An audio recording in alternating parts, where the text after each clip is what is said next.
UFC Fight Night, Rozenstruik versus Sakai, aka UFC Vegas 28. We are back with another UFC prediction and analysis video. It's been a couple of weeks, but you know what? The UFC took a few weeks off. So did we, and we are back. Of course, he goes by the name Zan. I go by the name Harris, and we are Boxing MMA Picks. Boxing MMA Picks, of course, is here to give you fight by fight analysis from the betting perspective, letting you know which fights are worth it, which fights you want to avoid, which fights are not worth the value, which underdog picks perhaps have some good value. And if you stick around to the end of the video, you might even get a little bit of parlay action. You know what? We're going to get right into it. We have 14 fights on this card.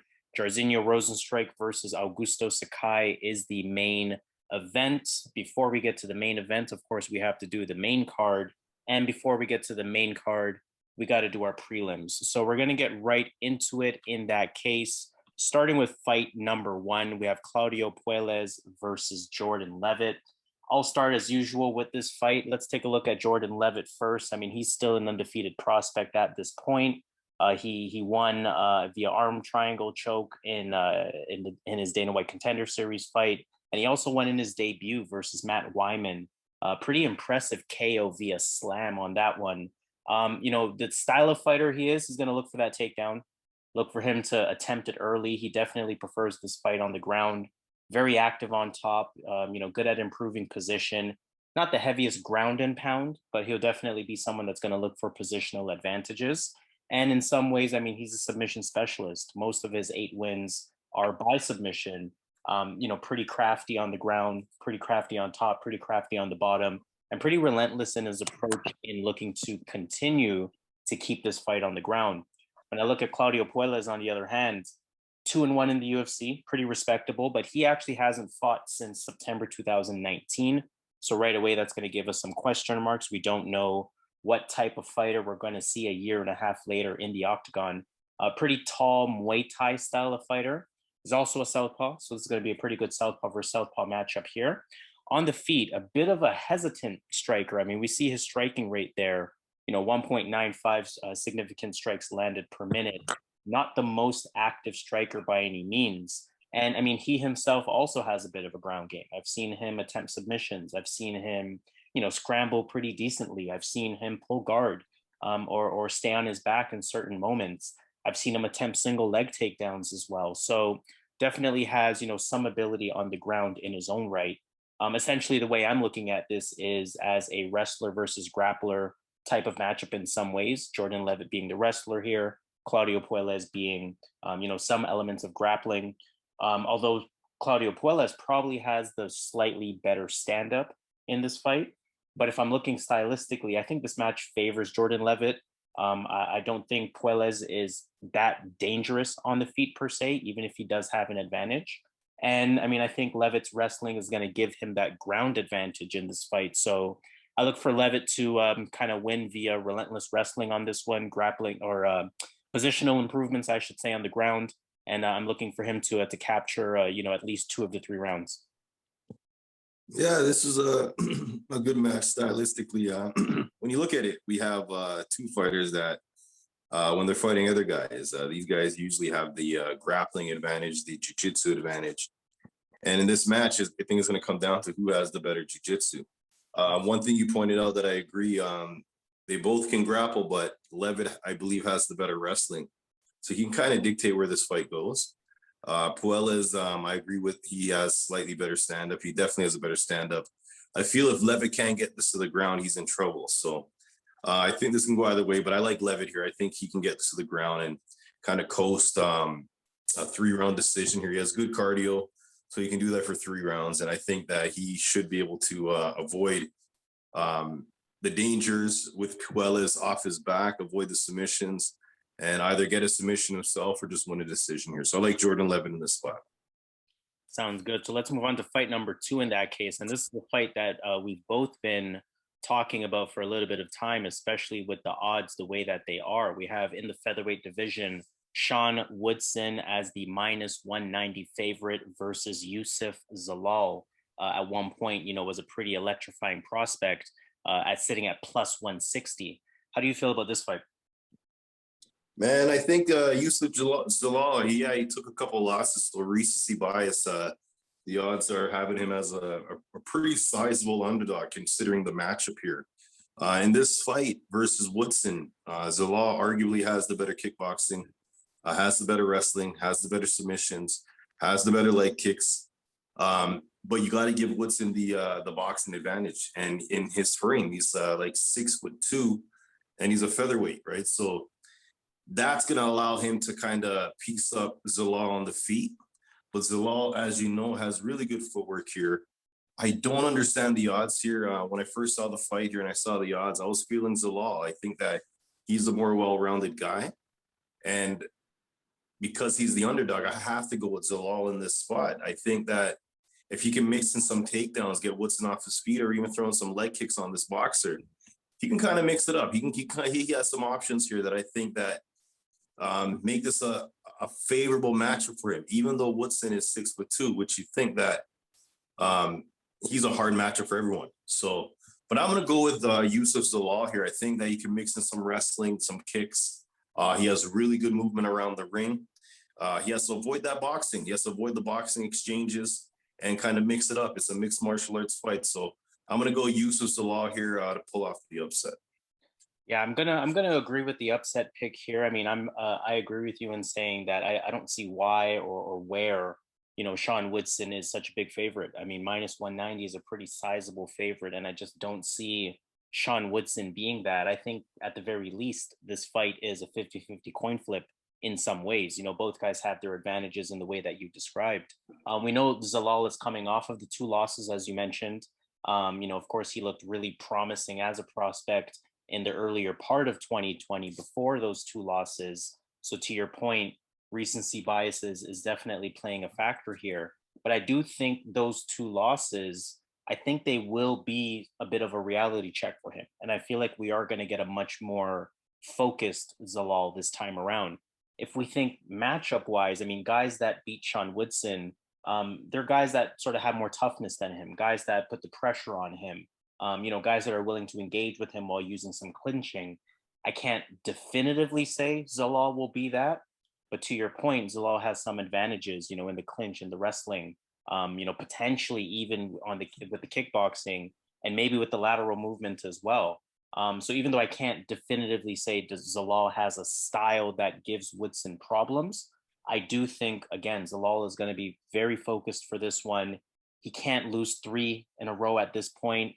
From going, 10-2 to being 10-5, I just don't see that happening. I really think that he's going to give the best performance that he can. In his eyes, he's probably, looking to save his job. So, I think Youssef will be the hungrier fighter in this one. Again, like you said, at the very least, this is a 50-50 fight.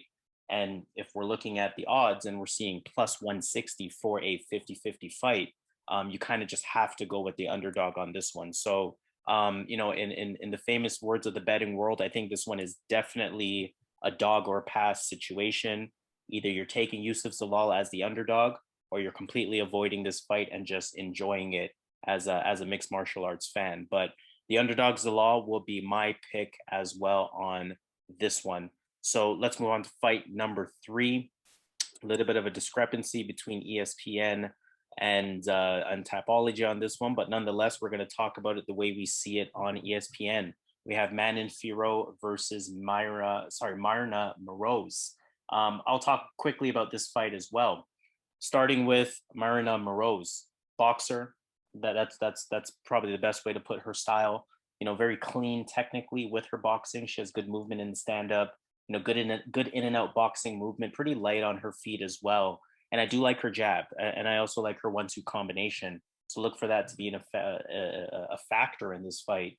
Really effective on the feet. She does have some pop in her punches, good consistent pressure, and definitely very confident on the feet.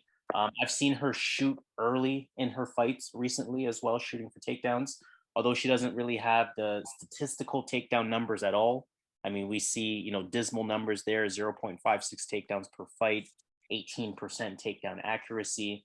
I'm curious about how her improved ground game, gets used more a little bit in this division. and she's okay on top. I mean, not a lot of positional improvements, but I do think she is active enough with her ground and pound. So you're looking at a boxer with a little bit of ground game as well and an improving ground game. So that's going to be interesting to see how she fares in this fight. If we're looking at Manon Fiorot on the other side, she's on a 6-fight win streak at 6-1 since losing her professional debut. She's a southpaw. I know it says orthodox there, but I've seen a lot of southpaw stance out of her recently, sort of a karate style of fighter, very dynamic striker. And she actually has very interesting movements in the ring that make it hard for her opponents to read her. Wonder Boy-esque stuff, shuffle kicks, side kicks, punches and kicks moving backwards, punches and kicks in combinations. Again, that Wonder Boy-like movement in a lot of ways. Moves very well laterally. So I think she's a hard target to hit unless you can really effectively pressure her and cut the ring off. It's going to be interesting to see if Moroz, as the boxer, can pull that off. But Fiorot has other advantages. I mean, she has a pretty strong clinch. I've seen her land takedowns. I mean, even against wrestlers, I like her top control. It's pretty solid. And I've seen her keep opponents on the ground, positionally. So again, I think she will have the ground advantage. Not the biggest sample size, but 1.5 takedowns per fight at 100% takedown accuracy. And I've seen some solid grappling out of her as well, right? I mean, a lot of people feel like she's a legitimate contender in this division. And I happen to agree with that. I don't want to jump the gun too early on Fiorot as a contender, but I think she has the tools to, really make a run in this division if she can piece it together. I think in a lot of ways, this fight is tough to call, right? But I will say this. I like Fiorot on this one. I think, again, she is that sort of prospect that I can imagine that the UFC wants to win. I think Fiorot is going to be a little bit more dynamic on the feet, a little bit more dynamic striking options. She might have the slightly better movement. And again, she might have the slightly better overall game as well. Tough fight either way. But again, I'm slightly leaning in favor of Manon Fiorot. Yeah, it's not a hard one for me here. Moroz is gonna have to utilize a lot of grappling in this fight. She's been showing some grappling in her last couple fights, but she's not gonna be able to keep Fiorot on the ground that long. And when it comes to the stand-up, Fiorot's physically strong. First of all, she's physically strong, so she's gonna be hard to grapple. Number one, and two, she hits hard and she has technique as well. So that's a recipe for disaster here. So I like Fiorot versus Moroz. I think she gets that done easily. The UFC wants her to shine, and this is a good matchup for her. So I'm gonna go with Manon Fiorot. Yeah, definitely a good matchup. I can't wait to watch that one. Let's go on to fight number 4. In that case, we have Alan Patrick versus Mason Jones. How do you feel about this one? I think Patrick's getting a bit too old here. I think age is catching up. Showing in his last fights, he's not really getting the takedowns that he needs. When he gets those takedowns and he kind of rides out the rounds, he wins those decisions. He's not getting them anymore because the age now is a big issue here. He's a bit slower now. Mason is a new fighter here. I know he lost his first fight in the UFC, but I think he's going to bounce back. He had a good showing in his first fight, but I think he's going to bounce back here, keep this fight in the feet, and he is the far better stand-up fighter in my opinion. And if he keeps on the feet, or even if Patrick's cardio goes down as the fight goes on, Mason, we know, can go 3 rounds strong. So I like Mason here to get this one done. Yeah, I like Mason as well. I'll keep it short. I like Mason as well in this one, even in that loss in his UFC debut. To your point, that was a very tough fight. He was game the entire fight. He was getting pieced up, but at the same time, he was piecing up Mike Davis as well for 3 rounds. Fight of the night type of material there. Really good boxing. He has boxing experience. Definitely going to have the advantage on the feet. And I mean, we saw some decent takedown defense from him as well. So to your point with Alan Patrick, not only is he not really landing the takedowns, I mean, we see there 40% accuracy and probably lower than that at this stage in his career. But on top of that, Mason Jones has pretty decent takedown defense as well. So I think Mason Jones will do what he needs to do to keep this fight on the feet. And I think on the feet, he's possibly looking to piece up Alan Patrick. So yeah, Mason Jones, I'm going to say should be an easy pick. I'm not going to say throw the house on him. I mean, minus 300 is pretty steep. But again, I do see him getting the job done here. So why don't we move on to fight number 5 in that case? Again, I'm going to go based off of ESPN schedule here rather than Tapologies. Fight number 5, we have Makwan Amirkhani versus Kamuela Kirk.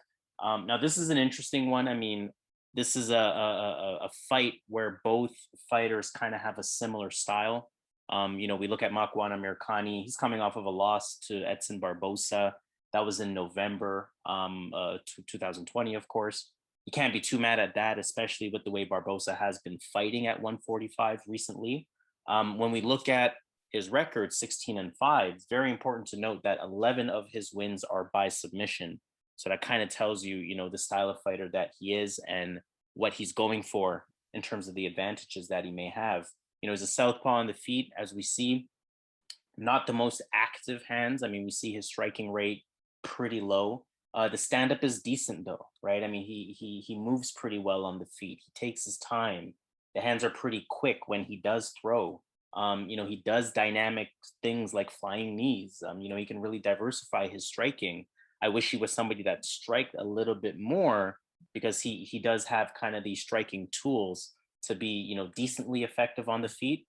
But again, I mean, ultimately his strength is going to be in his takedowns. It's going to be in his ground game. And obviously, again, with 11 submissions, is going to be in his submissions specifically. Looking at Kamuela Kirk, I mean, in a lot of ways, first of all, it's his UFC debut. He's coming out of LFA. He's riding a 2-fight win streak in LFA. I think 2-1 since he lost in 2019 on the Dana White Contender Series versus Billy Quarantillo. Both of these guys are tall for this featherweight division. Kamuela Kirk has a pretty long reach at 75 inches, so he will definitely use that to his advantage. And again, stylistically, these guys are somewhat similar. I mean, even in the way that they kind of move. On the ground, I've seen some good technique out of him, improving position, mixing in the ground and pound, keeping his opponent down. On the feet, I've seen a more active style of striking from him. Again, if we're comparing the two fighters here, obviously we see statistically small sample size, but nonetheless, that small sample kind of gives you an idea as to who can possibly be more active on the feet. But again, this fight is really tough. What I'm going to say right away is that these odds are not worth it for Amirkhani. Minus 230, in my opinion, way too steep. I think this fight in a lot of ways is just about who wants it more. I think we're going to see a stalemate at the beginning stages of this fight as these fighters kind of figure each other out. And again, Kirk may have the stand-up advantage. I feel like he may be a bit more technical. I feel like he may be a bit more opportunistic. I feel like he may be a bit more active. But I think the ultimate difference in this fight is going to be a bit of an X factor. And I think that X factor is going to be that UFC experience. We know Amirkhani has it. We know Kamuela Kirk doesn't. And although I think this is a 50-50 fight, I think that UFC experience is going to make the difference. And because of that, I'm leaning in favor of Amirkhani. But again, I'm going to warn, I personally don't think this is worth a minus 230. Yeah. The thing is with Amirkhani is he's hard to bet on. All his fights are tough fights and close-looking fights, and he's in a lot of wars, right? So he's a hard guy to bet on. And in this spot, I believe he's a favorite as well. I have to make a pick. I think he's going to get it done. I think 2 out of the 3 rounds, he's going to utilize some grappling here and easily take those 2 out of 3 rounds easily. I know 3rd round he kind of gasses, but against Burgos, against some other good fighters, he was able to get takedowns on these guys. And Kirk doesn't have the best takedown defense. And Amirkhani has underrated takedowns. And I believe he's going to be able to get this to the mat. He has a really good front choke. He could submit you. He has a good tight grip, so he could even get the finish here. So I like Amirkhani to get this done. But again, just because of who Amirkhani is, I can't feel confident here. All of his fights are always wars. So you never know. You don't know what we're going to get here, right? This could be a war, could go back and forth. And at these odds, you don't want that, right? So I'll take Amirkhani. That's my pick. The wrestling should be too much. He should get 2 rounds out of the 3 and win a decision here.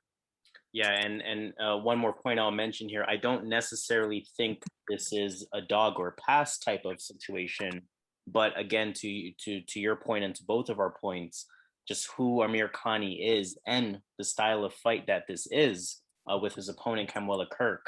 I just think this is one that you completely avoid. Don't put any money on it. Don't even stress yourself out. I don't think it's worth it. But again, we both do think Amirkhani is the pick. So let's move on to the next fight. We have fight number 5. We have Francisco Trinaldo versus Muslim Salikhov. How do you feel about this?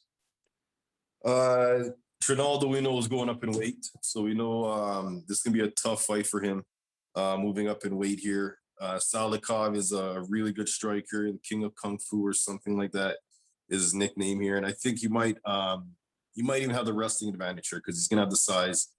Salikhov has been improving his grappling. I like Salikhov in this spot here. Keep this on the feet. He's going to be landing the hardest shots here. But Trinaldo's a live player here. Even though he's coming up from lightweight, he was always a strong lightweight. So I don't think the size is going to be that big of a deal. But I just think that when it comes to the stand-up, I think that Salikhov has more tools to utilize, and he is the bigger guy. So I'm going to go Muslim Salikhov here to win the fight. Maybe by knockout decision, but I think he gets it done. Yeah, and to your point, Trinaldo moving up in weight. His last fight, he missed weight by 4 pounds. It was a 155 fight, of course. He came in at 160 for that fight. That was the first time that he missed weight. So it's interesting to see him immediately make that decision to move up. You wonder if the age is catching up to him at 42 years old at this point. I mean, Salikhov is not a young fighter by any means, but 36 versus 42 can definitely make a difference. And I mean, if we're looking at the style of fighters, we know Trinaldo, kickboxer, but also a Brazilian jiu-jitsu practitioner as well. Southpaw in the stand-up, of course. We know he has the heavy hands and heavy feet. I don't think it's going to make as much of a difference moving up in weight, but that is something very important to notice. And then again, solid clinch, solid takedowns, pretty decent on top. He's kind of a good overall veteran fighter, but size makes a difference, right? I mean, especially when you do that lightweight to welterweight jump. That jump is especially concerning because, of course, it's a 15-pound jump as opposed to the other weight divisions, or most of the other weight divisions, I should say, which is a 10-pound jump.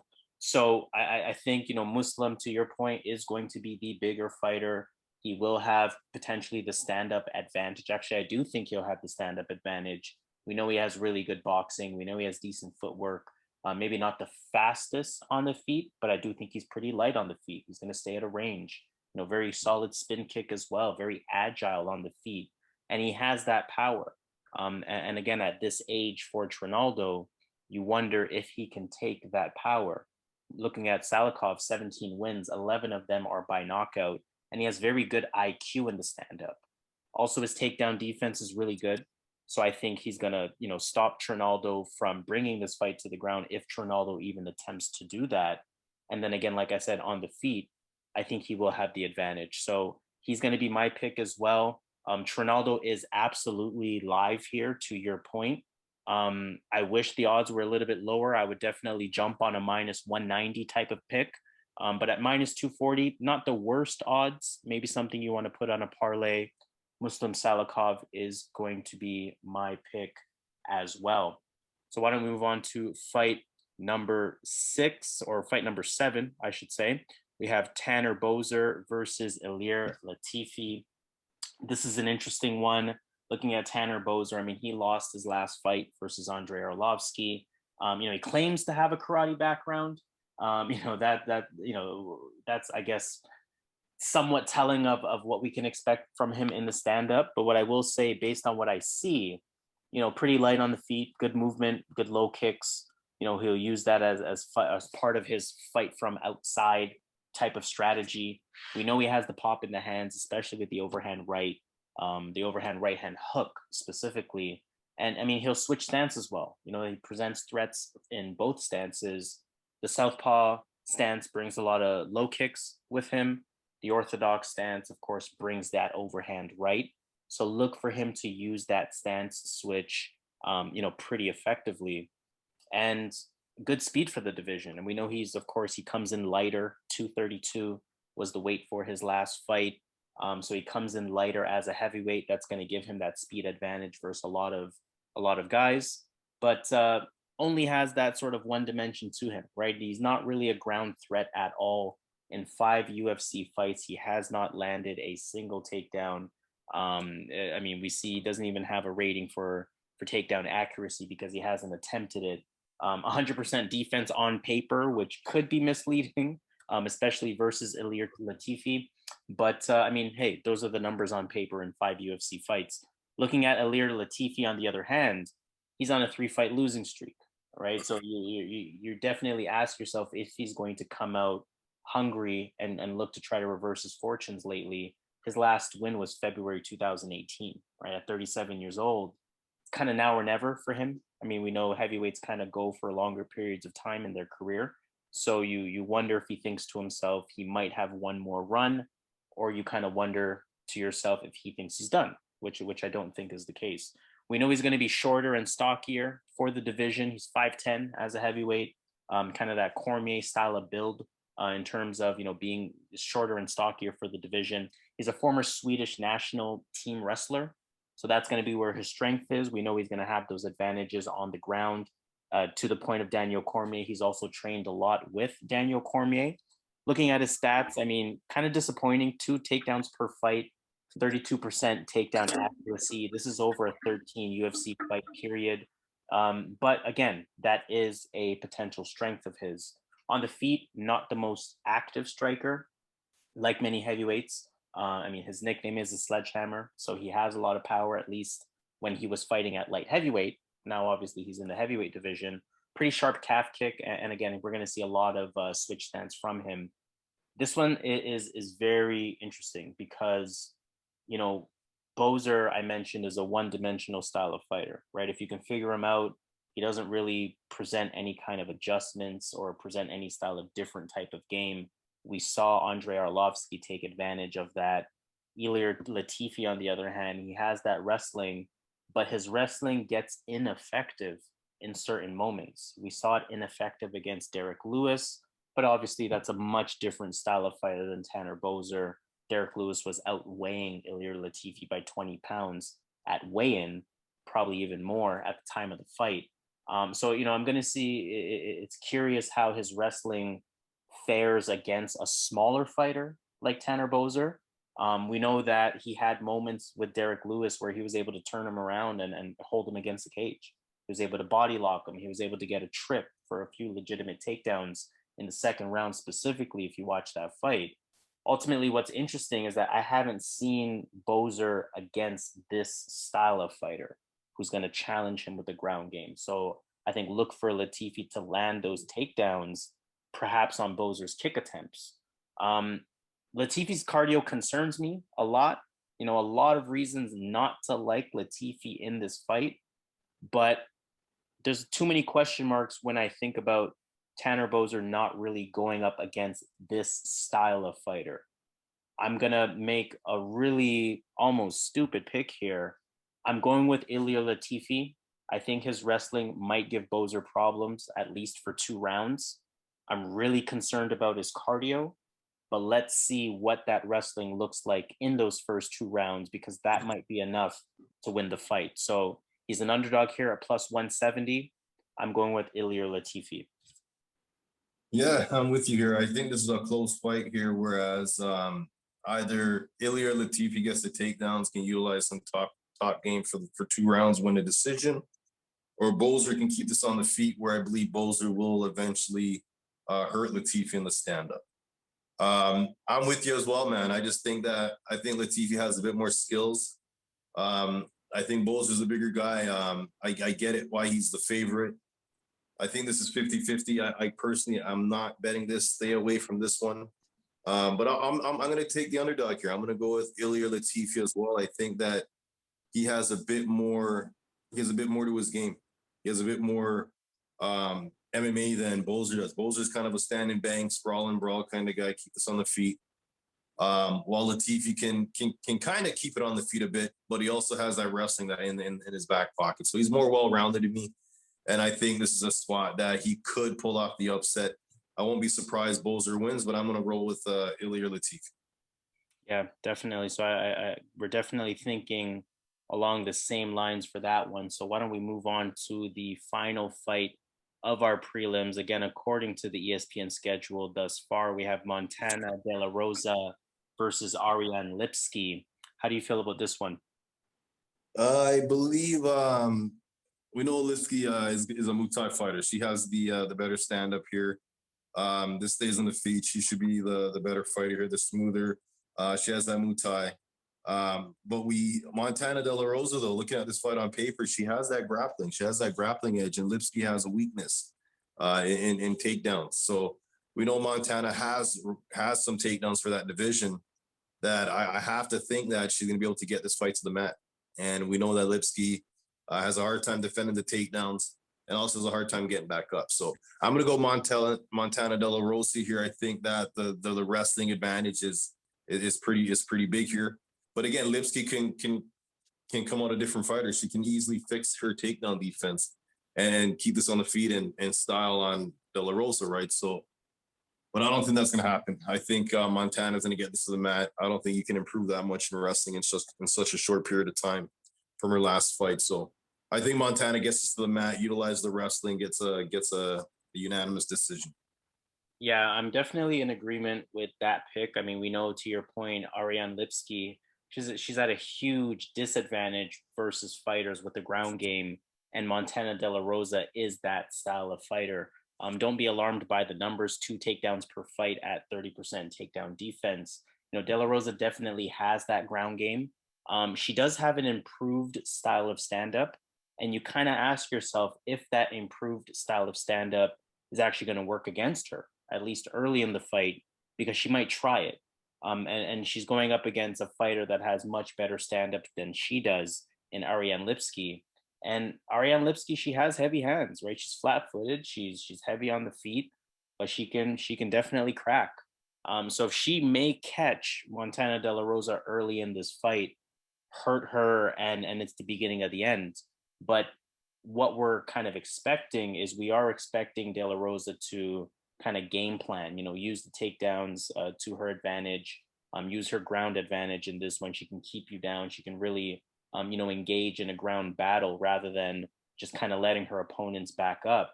And again, that she kind of has that heart, even though she may not have the best cardio tank, she does have that heart to keep it going for 3 rounds and even land takedowns in round 3 as well.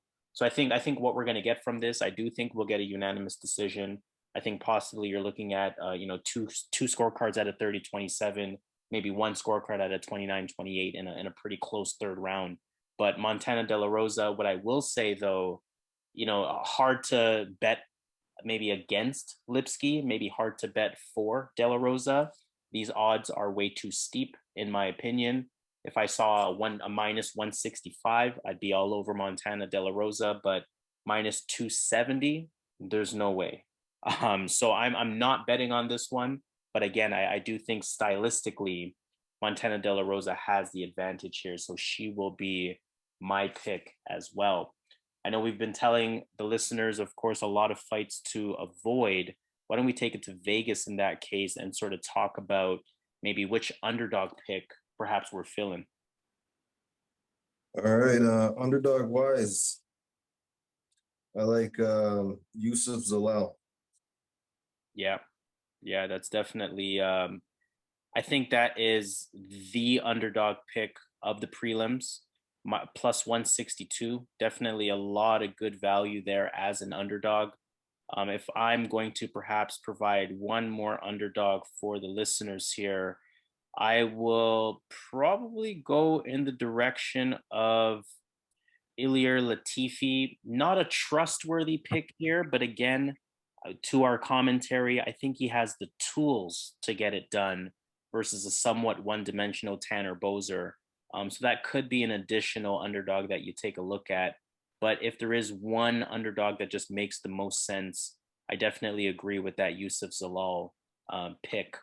On that note, why don't we maybe give them one or two, or maybe a few kind of favorites that we're looking at, or maybe even just kind of a bet that we're willing to consider for the prelims?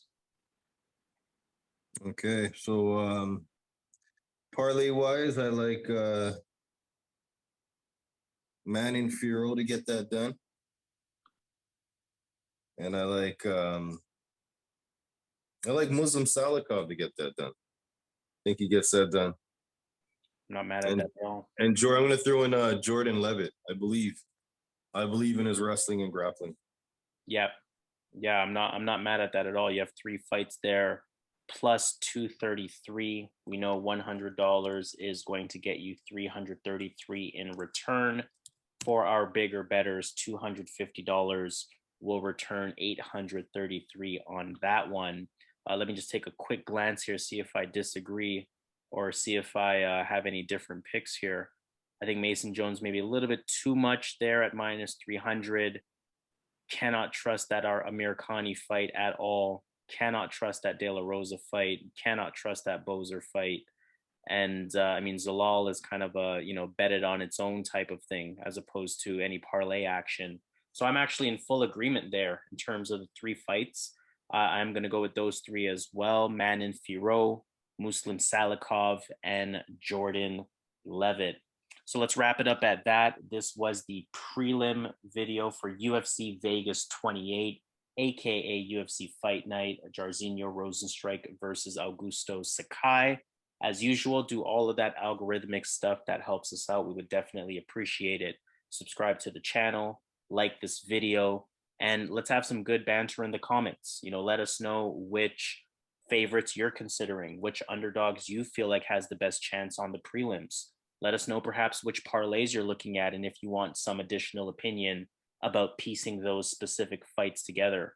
We definitely like to help you guys out from that Vegas perspective. We definitely all want to make some money here. So we're going to sign off. He goes by the name of Zan. I go by the name of Harris. We are the Boxing MMA Picks Collective. And again, this has been another UFC prediction video. UFC Vegas 28, aka UFC Fight Night, Rozenstruik versus Sakai, the prelims. Let's get this money. Let's do it.